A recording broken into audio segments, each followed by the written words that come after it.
Hey guys, just wanted to give a bit of an update as to what's been going on. I've been pretty sick last little while. Spent a lot of time in bed.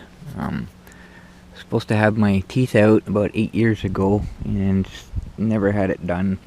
So I've been getting a lot of infections, and it got to the point where it was life-threatening. So the doctor kind of kicked my butt and said, "Go get it done." So got that done. Teeth are all gone. And it's kind of getting used to that. It's kind of rough. But as I was recovering from that, I got a really bad cold. It's like the worst cold I've ever had, I think. Lasted about 3 weeks and completely wiped me out. So I spent a lot of time in bed. I have videos that I've been working on, but I'm so behind in everything. Everything's just kind of getting prioritized right now. Just letting you know everything's still going, and I gotta give the tour of the scooter shed, which I haven't done yet. And I've had to do some repairs on the scooter, which were kind of unexpected. It's the way I sit on the scooter. I don't know if you noticed in the videos where I just kind of leaning way back, the seat's back as far as it'll go, and it's reclined. And it's putting a lot of leverage on the parts, and a little steel plate where the seat attaches kind of started ripping. Yeah, I knew something was going on over winter, but I can't work outside in the cold. It's just too much for me. Don't have the garage anymore, so I'm just kind of waiting for warmer weather to check things out. And I noticed the metal was ripping, and that wasn't really a good thing. So I got that welded up. A guy here in town does it and made it a little bit stronger. So I got that all together, and then I noticed the seat started leaning backwards again. So I knew that wasn't the problem, but I got looking at it. Turns out the actual seat post that the seat mounts to was also bent and starting to rip, so I gotta get me a new seat post. But I had the seat in a little different position now. It's not quite as far back, and it's not reclined as much as it was, but it's not quite as comfortable. But it's keep from breaking things again. Just kind of gotta do what you gotta do. You see here, the seat's actually kind of level, straight across like it used to be. But even here you can see where the post is, and just like there's leverage on it already. But with the being reclined backwards, and it's not as far back, it's not all the way back like it was, so it's not quite as bad. But I got some things that need to be done. I'll get to them soon. If you noticed the intro video, the little pickup that cut me off there, it's as my neighbor. I don't really speak to her. Any conversation I've had with her, there's it's putting somebody down or gossiping. That's the extent of any conversation I've had with her at any time. And I kind of stuck up for somebody, and she got upset about it, of course. So she quit speaking. No big loss to me. I don't care. But I was driving, and I heard her coming behind me, and I always give everybody the right of way. And it's just she wasn't slowing down, so I thought she was going straight through. And all of a sudden, she cut right in front of me. Now I'll show you the video again, and watch my left foot. I just kind of pull it away a bit. And I think if I hadn't done that, I think she would have hit my foot.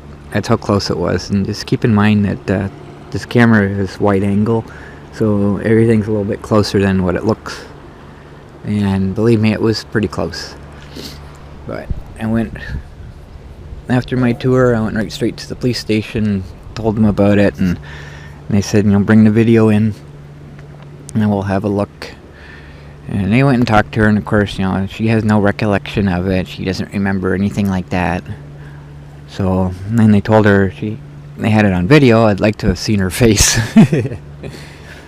But she couldn't really deny it. And she says, well, maybe it wasn't my truck. I say, well, the license plate's clearly visible in the video, so there's no mistake in it was her. And I think it was intentional, but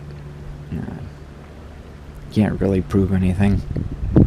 But I didn't want to have her charged with anything. I just wanted her to know that she didn't get away with it.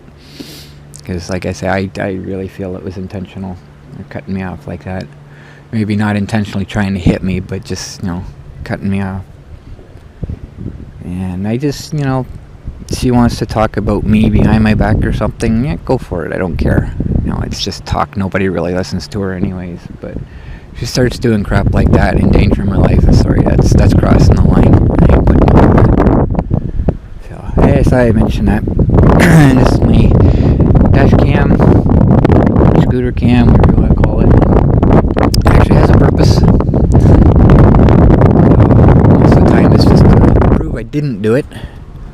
But in that case, it just kind of made a case for me. It's showing that, I know that there was one thing I was thinking, if there was a problem, it would have been that I was on the road, I was on the right-hand side, and on the scooter and classed as a pedestrian. So I'm supposed to be on the sidewalk, and if there are no sidewalks, I'm supposed to be on the left-hand side of the road. Well, I'm still a licensed driver, and I find it very natural, I guess, to be on the left-hand side of the road. And the sidewalks are really, not all that great in most places, so they're really, really bumpy and uncomfortable to drive on. So I do drive on the road. There are some places I won't, and there are some places I won't drive on the sidewalk. And other places it just kind of depends on, the time of day, whether it's, winter, summer, condition of the sidewalk, amount of traffic, time of day, stuff like that. Just a lot of variables. But I drive wherever I'm comfortable. And another thing I noticed too is if I am on the sidewalk, somebody's backing out of the driveway, they don't look. If I'm driving on the left side of the road, people come up to the intersection, they look to the right first, because that's where they're going if they're turning right. So they just kind of look, and they don't look to the left to see if anyone's coming. So that's just too much. It's too dangerous, in my opinion. But it's like the police told her. I says it doesn't matter if I'm on a scooter or a skateboard, or if it's somebody in a wheelchair on a bike. It doesn't matter if I'm in the right or the wrong. She has to wait, and she's not allowed to do that. And the officer told her that if she had hit me, she would have been charged with hit and run. It would have been her fault. So, and as a licensed driver, I do know that if a pedestrian is crossing on a red light, they do have the right of way. You have to wait for them. And it's kind of a worst case scenario thing, but you get the whole jaywalking issue that, if you're crossing somewhere and interfering with the traffic, you can be charged with jaywalking. But as far as interfering with traffic, I don't believe I was, because, I was going straight through the intersection. So, yes, I had mentioned that.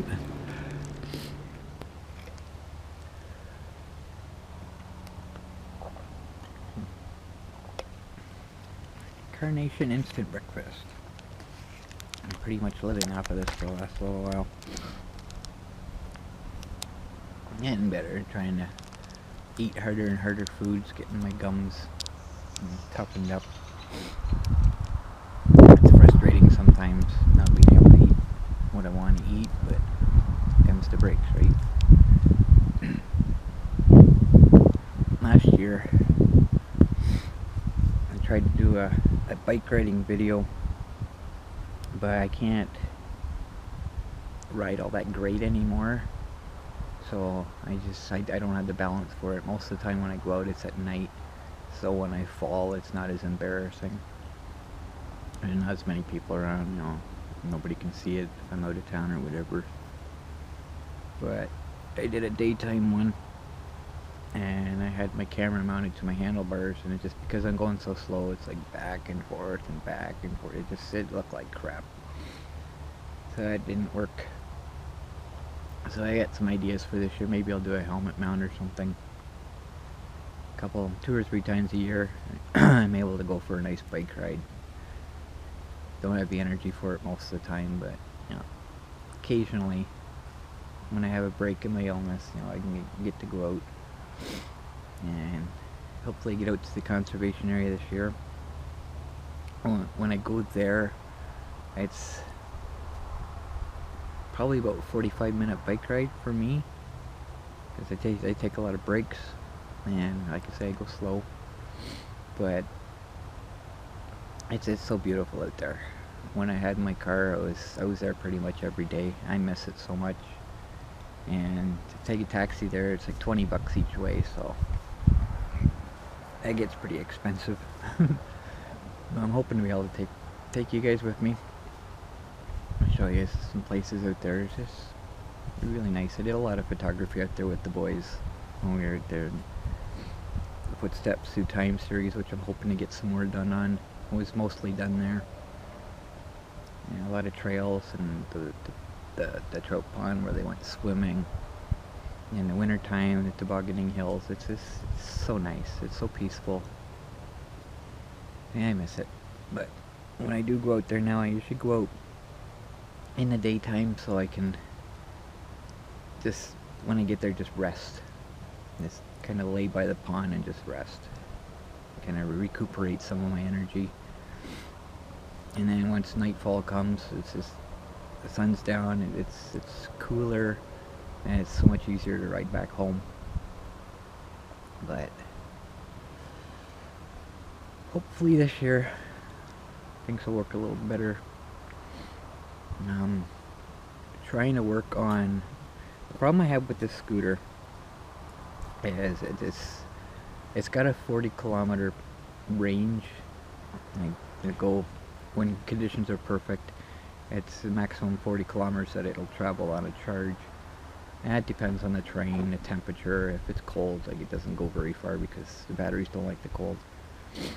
And it's just driving through the snow, there's so much resistance in it, it just wears the batteries down so fast. But the biggest issue I have is I'm just sitting here, I'm not doing anything. I'm not getting any exercise, so my legs are turning into jelly.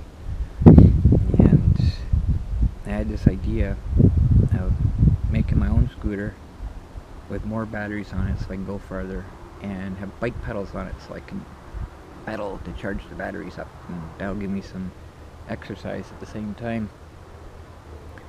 But I've got the motor for it, I've got the gearbox and the front axle off of the lawn tractor that I'm going to use, and I got a few electronics parts, but it's just, money's so tight for me, you know, being on government assistance, and it's really difficult. And I'm hoping to get that started this year. It's going to be interesting to do without the garage, because I was planning on working in the garage. But, you know, that's not there now, so the frame that I want to use the 2x3 aluminum tubing, and like one piece of that is $200, so, you know, but I can't do anything until I get that. So hopefully get that soon, get something started anyways, because it's been 2 years, 3 years now that I've been wanting to do this, and it just hasn't been working out, and I want to get it done, because the more I use this scooter, you know, the weaker my legs get, and the more this thing breaks down and the more money it's taking. I bought new tires for it in October, and by November I realized they were garbage, absolute garbage. It's such a waste of money. But the normal tires that that this thing takes are like 70 bucks each, so they're really, really expensive, so I was looking for a cheap alternative. I found a set of 4 for $200, and they came with tubes, and I thought that was such a great deal. Total waste of money. So, but the Footsteps Through Time series, I'm hoping to get that going a little more. I've got 2 volumes ready, but it's just, I lost the database that I had with all my images and that, so I gotta start over again, right from scratch. And it starts from 2005, and the Footsteps Through Time series starts in 2006, so I got a little ways to go before I get back to where I, even started or left off from. Everything's just priorities, things have to be done first before I can do others. And, I've been laid up for so long with my illnesses. I'm just so behind on everything. It can take a while. But I got a couple videos that I'm working on right now. And I have to go through a lot of video footage to find what I'm looking for. And it's going to take a bit of time. But I've actually put some money into these videos, so I'm hoping they turn out really good. And from what I've got so far, they look like they are kind of cool. So I'm happy with them anyways. And they're not professional quality. None of my work is. And never has been. Probably never will be. But hey, it is what it is, right? So hopefully I'll get a video out to you guys soon. I got this one just to let you know what's going on. And I'm still here, still going. It's just a matter of when. So take care.